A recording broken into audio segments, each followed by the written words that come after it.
Hello mga bata! Welcome sa ating children's sermon ngayon. Handa na ba kayo sa ating sermon ngayon? Opo! Ngayong araw ay tatalakayin natin ang 10 utos ng Panginoon.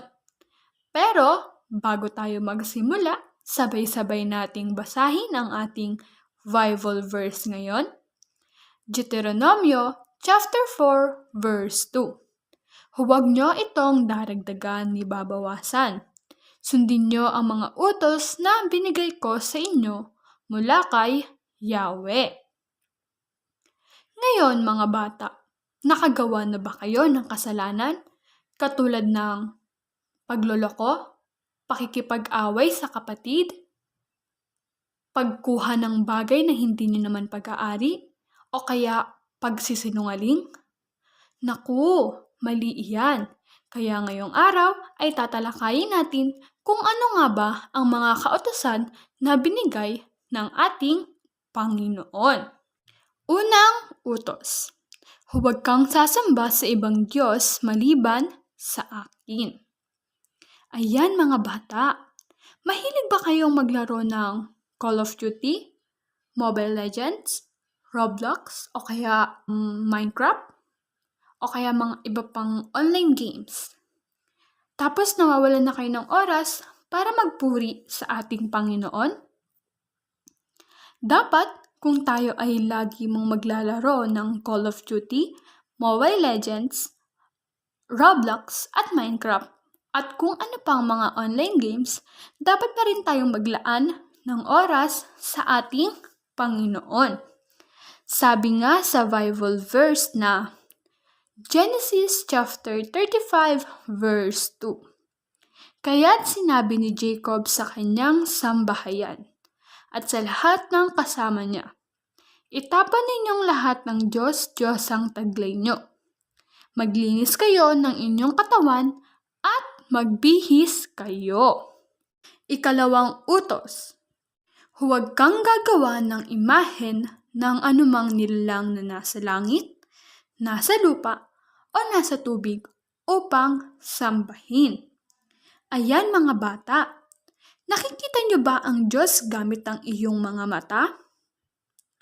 Siyempre hindi, dahil ang Diyos natin ay espiritu, kaya hindi natin siya makita. Kaya mali kung ang mga tao ay gumagawa ng mga rebulto o imahe ng Diyos, lalo na yung mga Diyos-Diyosan. Dahil ang totoong Panginoon ay espiritu. Kaya sumisimba tayo sa Diyos gamit ng ating espiritu. Ngayon mga bata, may ipapanood na video sa inyo si teacher na si Moises ay nagalit dahil sa mga ginawa ng tao.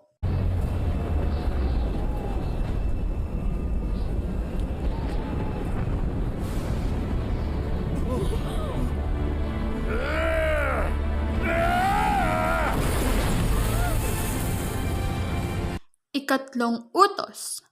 Huwag mong gagamitin sa walang kabuluhan ang pangalan ni Yahweh na iyong Diyos. Sabi nga, 'di ba? Fill your mind with God's word and let it transform your life. Sa Tagalog, punuin mo ang iyong isipan ng salita ng ating Panginoon at hayaan mo na ika'y baguhin nito. Amen? Amen. Ika-4 na utos. Lagi mong tatandaan at ilaan para sa akin ang araw ng pamamahinga. Mga bata, tuwing sasapit ba ang linggo, kayo ba ay tinatamad? O inaantok? O kaya gusto lang maglaro at manood ng TV? Naku, mali iyan. Dapat tuwing linggo, tayo ay nagpupuri sa ating Panginoon. Kagaya nito.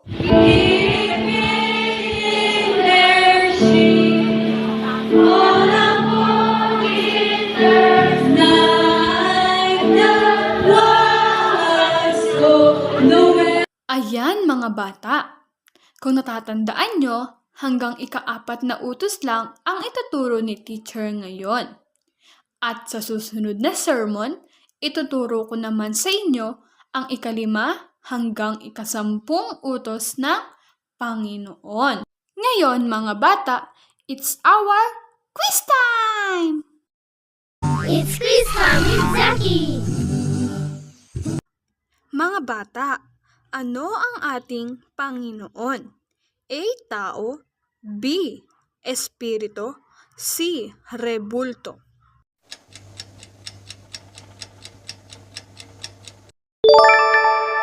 Tama, Espiritu. Pangalawang tanong, ano ang title ng ating sermon ngayon? A.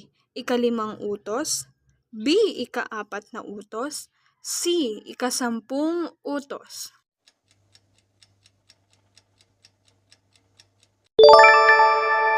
Tama, 10 utos. Ano ang dapat nating gawin kapag tayo ay nasa simbahan? A. Nagpupuri, B. Kumakain, C. Naglalaro.